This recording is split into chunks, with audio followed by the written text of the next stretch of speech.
Olá, bom dia para você que nos acompanha, seja muito bem-vindo. Estamos ao vivo, são 10 horas da manhã pelo horário de Brasília e a partir de agora você confere as principais notícias desta quarta-feira. Nós abrimos essa edição com atualizações da queda de uma aeronave na China. As forças de resgate que fazem as buscas no local da queda do Boeing 737 encontraram nesta quarta-feira a caixa preta da aeronave. A informação foi anunciada agora há pouco pela Administração da Aviação Civil do país e pode indicar o que causou o acidente na segunda-feira. As causas da queda do avião, que despencou na vertical, ainda é um mistério para os especialistas. A aeronave, com 132 pessoas a bordo, entre elas 9 tripulantes, caiu em uma região de montanhas. Nenhum sobrevivente foi encontrado no local das buscas. As autoridades disseram que o estado da aeronave, que se desintegrou na queda, deve complicar muito as investigações. O choque do avião com o solo provocou um incêndio na região. E de volta ao Brasil, 2 novas plataformas voltadas à população com deficiência foram lançadas pelo governo federal. As ferramentas foram apresentadas em uma cerimônia que homenageou o Dia Mundial da Síndrome de Down. O Cadastro Nacional de Inclusão de Pessoa com Deficiência deve reunir dados sobre as quase 18 milhões de pessoas com deficiência do país e facilitando, assim, o acesso a políticas públicas. Para o cidadão comum, o acesso será feito pelo Meu INSS, que emitirá um documento oficial de comprovação da deficiência. Gestores públicos terão de usar o API Pessoa com Deficiência. Nesse momento, a plataforma tem informações do benefício de prestação continuada e da aposentadoria de pessoas com deficiência e, em breve, receberá dados a respeito da avaliação biopsicossocial. Também foi apresentado na cerimônia o Sistema Nacional de Informações sobre Deficiência, um painel de indicadores que monitoram políticas públicas para pessoas com deficiência, desenvolvido pelo Núcleo de Informação Políticas Públicas e Inclusão Social da Fiocruz. A iniciativa é do Ministério da Mulher, da Família e dos Direitos Humanos, do Ministério da Economia e do INSS. E mudando de assunto, subiu para 7 o número de mortos após o temporal que atingiu Petrópolis, na região serrana do estado do Rio de Janeiro, no último domingo. O Corpo de Bombeiros localizou mais 2 vítimas soterradas na rua Washington Luiz.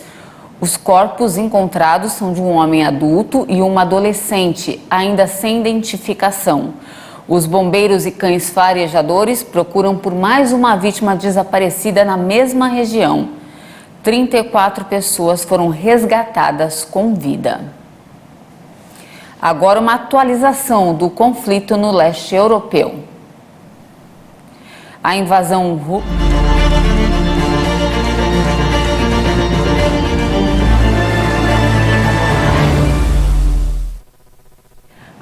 russa já levou mais de 3,5 milhões de pessoas a abandonar suas casas rumo a países vizinhos.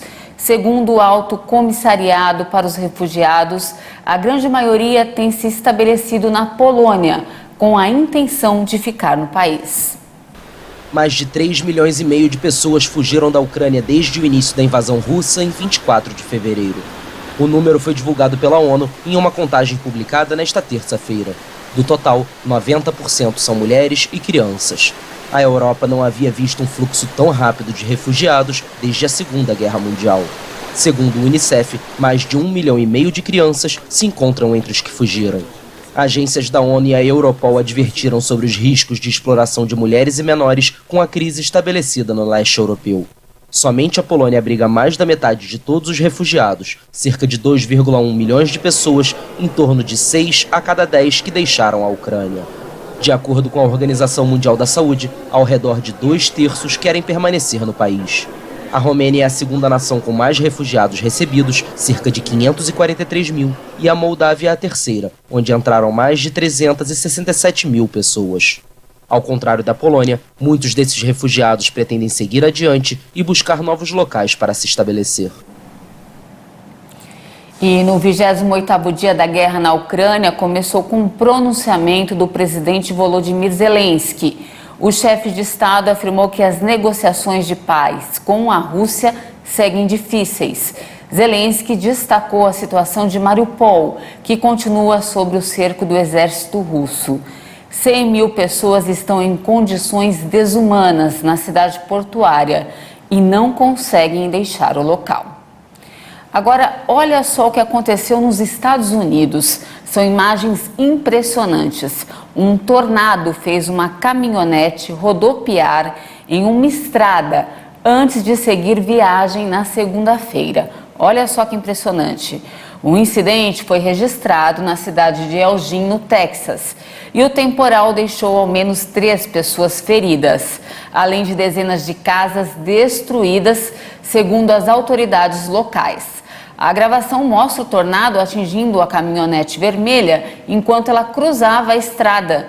Segundo relatos, o motorista ainda dá a partida e vai embora conduzindo o automóvel. Não há informações sobre o estado de saúde da vítima. No Brasil, um dos reflexos que o consumidor está sentindo é quando vai à padaria. A falta de trigo provocou, por exemplo, o aumento de quase 30% no preço da farinha. A alta não é completamente repassada para o produto final, mas em Campo Grande, no Mato Grosso do Sul, o pãozinho já ficou 10% mais caro. Vamos conferir. Difícil quem resista a um pãozinho francês no café da manhã. Essencial, né? Você pode fazer o pãozinho francês com várias coisas. A principal matéria-prima do pão é o trigo, produto que já aumentou quase 50% no mercado mundial desde o início da guerra na Ucrânia. É que a Rússia e a Ucrânia estão entre os maiores produtores mundiais de trigo. No Brasil, quase metade do trigo consumido vem do exterior, principalmente da Argentina. Então, por aqui, o trigo já subiu 30% no último mês, sem contar outros produtos que vão no pãozinho. A margarina, que são margarinas específicas que nós usamos na padaria e também na confeitaria, ele teve um aumento de 21%.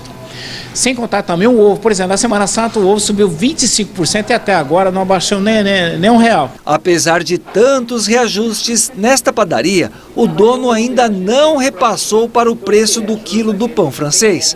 Mas não dá mais para segurar. O moinho ainda não definiu os valores ainda, mas eu acredito, se ele subir lá 15%, eu acho que cada um vai ter que fazer os seus cálculos e no máximo, eu calculo 8, 9%, o resto que vai absorver são nossos empresários. O consumidor já se prepara então para pagar mais caro também pelo pão francês. Tudo bem, o que nós vamos fazer? Não tem jeito.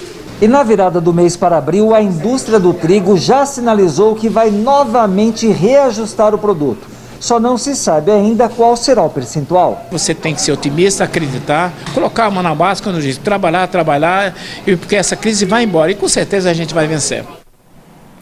Com certeza. E olha, por enquanto é isso, mas eu volto às 11 da manhã falando sobre a guerra entre a Rússia e a Ucrânia, que completa um mês nessa semana.